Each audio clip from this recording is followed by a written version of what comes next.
I want to talk about some differences between primitive archery, like real primitive archery, and traditional archery, and how there is a blend between modern primitive archery and traditional archery compared with the old, real primitive archery. Um, when you have a set of, this is basically just going to be talking about arrows more than anything, not so much the bows themselves. Because the arrow is really the most important part of the equation. Everything comes down to the arrow. And what we see with traditional sets of arrows is everything is matched perfectly. I mean, that's what modern traditional archers are kind of all about, especially the ones that are getting the carbon arrows and that kind of thing. And that's fine. It's something totally different. They're not necessarily right for doing it, and they're not wrong for doing it. It's just different. Um, Traditional archery, like I said, is about matching everything. It's about having your points all the same weight and having your arrows all spine the same. And of course, that's why we as humans have started making carbon arrows and things that are easier to control. They're more consistent than wooden arrows and that kind of thing. But primitive archery is not about having matched sets. Real primitive archery, at least by my definition, and it depends on what your definition of primitive archery is. To me, it's an archery set that's made without any modern technology. And the modern technologies that I'm talking about are grain scales and spine scales and that kind of thing. That using mechanics and things to tell us that things are matched. Well, the native peoples, they didn't have these things. Now, and I know there's arguments that they could make stone points basically the same length, same width, same thickness, and they would get to weigh in about the same, which is kind of true. But then keep in mind that I think they understood spine dynamic, but they didn't have like a rating system like we have today, where they just say, oh, I would need a 50 to 55 pound spine. They didn't know what 50 to 55 pounds was. They didn't know what a pound was. These are types of increments of measurement that they didn't understand. However, they understood the dynamics of spine and how that it bends around the bow when you shoot, and they learned that when you had an arrow that was a little weaker when you bent it, if you put a smaller point on it, that it wouldn't be quite as weak in its dynamic. Or if you had one that was really stiff, you could tune it by putting a heavier point on it to weaken that spine. And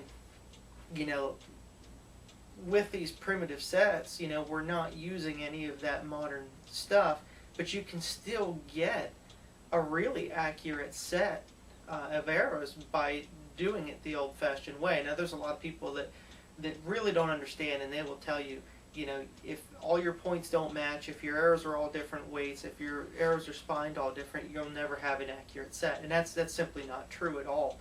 My personal Stone Age set that I made, everything with stone tools and Stone Age technology, the arrows, I spine them by hand, and I can feel they're very similar, but they're by no means spined exactly the same.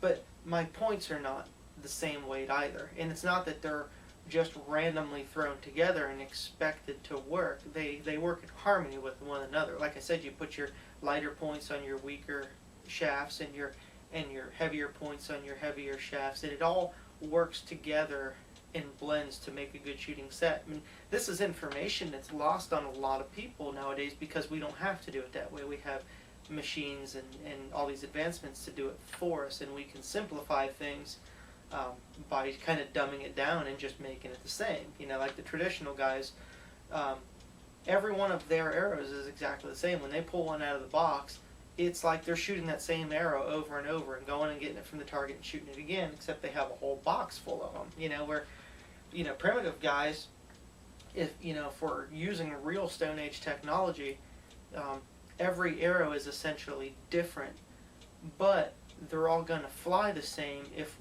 we know how to tune them, by changing point weights. You can also scrape down the shafts if you need to weaken the spine. There's not much you can do to increase the spine other than putting a smaller point on it, or perhaps even shortening the arrow. But there's definitely people that argue and say that everything has to be matched. But what you're doing when you have a primitive set, or what you think is a primitive set, and you say you want to shoot stone points and cane arrows, and you take the cane arrows and you straighten them all, and then you put them on a spine tester and you spine test them all, and then you put them on a grain scale and you get them all really close, you know, pick the ones out that you want, and you've got these nice little sets, and then you make your stone points and you chip them all to be perfect, and then you get on a grain scale and you chip them down so they're within just a few grains of each other. You've turned a primitive set into a modern traditional set that simply looks primitive, which is fine. There's nothing wrong with doing that if that's what you're trying to achieve. I mean, you know, it's all about what our interests are. So for some people, they just want to shoot a natural shaft arrow and stone points, and that's good enough. It doesn't matter how the process was done. They just want the end result, and they want to shoot good, which is understandable. Other people like myself and the kind of the hardcore primitive guys, we don't want a matched set because, you know, like I said, the native peoples, they could match things by eye, but remember, when they make a point and they invest a lot of time into this point, if it breaks and they need to chip it down, or, you know, sometimes when you're working with, you know, real raw flakes of stone and antler tools, not cut and ground preforms and copper tools and stuff, when you're working with the real things, you can't produce the same point every single time.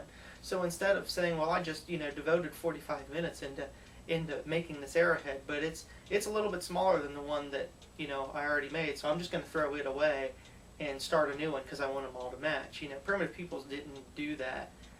You know, it's just very wasteful and it doesn't make sense. So instead of, you know, throwing that point away, they would just set it aside and say, okay, well, when I get one that flies a little erratic, you know, which to us tells us that that arrow is weak spined, you know, and they would have their own terms for it, of course, but then they would take that lighter point and put it on that arrow and try to correct that problem in different ways. So, you know, those are some of the differences between a primitive set where nothing's matched, but it is tuned, and that is important to understand, that you can have arrows that are all different weights and all different spines with all different grain points on them, as long as they're matched together properly. They can't be random. You know, it's not, like I said, it's not like you're just throwing any old point on there. It's the weak spined shafts with the small points, and it's all, everything has to be tuned and monkeyed with until it's flying perfect.